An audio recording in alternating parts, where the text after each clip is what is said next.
it's a lifestyle. I mean, he's active. He's like he's got a young son boxer. He's ripping and running the track with this guy. They say there's no substitute for experience, Steve. You've been involved in these massive fight weeks. They can be mentally draining, a lot of nerves and stuff like that. Do you think perhaps Andrew Tabiti is, maybe not used to this sort of level of attention, and that's where you're taking this all in your stride? No. I think this is what he's been waiting for. Coming up, he's young, he's up and coming. He, there's a story going around about him fighting on one of Floyd's undercards, and he didn't get the chance to, because the guy his blood pressure or something was too high. So they say Tabiti was in there crying because he wanted to perform. He wants to get in there and perform.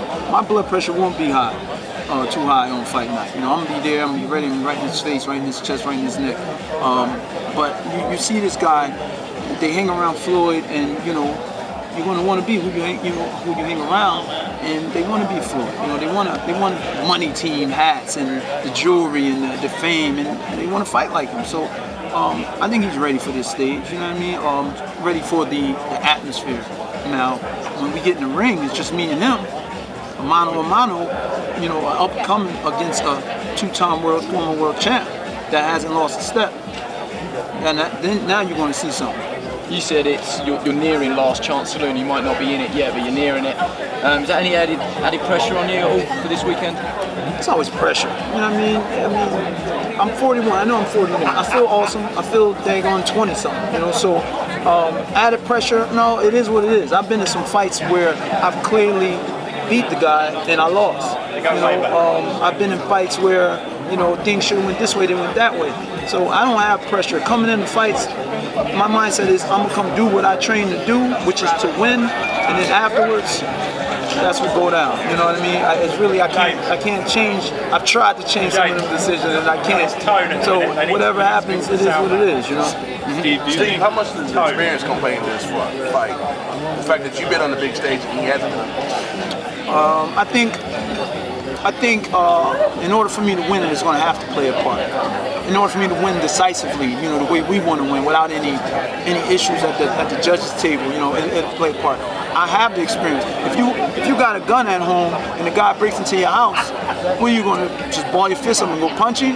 That gun is my experience. I'm gonna pick that gun up and blow his brains out. So that's the plan. Not that you've been in the game for a long time. You don't need extra motivation. Does it motivate you? Basically trying to feature this young lion. I mean, yeah, it is motivation. Like I told him today at the fighters meeting. Fighting Tyson Fury was a challenge. I'm an athlete. I love challenges. Challenges, bring me up. Fighting Tomas Adamek, the second time as a heavyweight was a challenge. Fighting Amir Mansour, powerhouse, was a challenge that got me right. Kept my mind right in camp.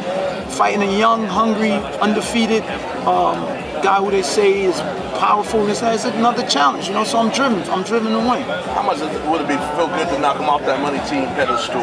And also, what holes do you see in this game? Listen, a win is a win.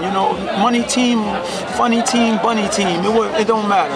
Whoever he fights for. The money team ain't getting in there fighting for him. It's just me and him. How good will it feel to win?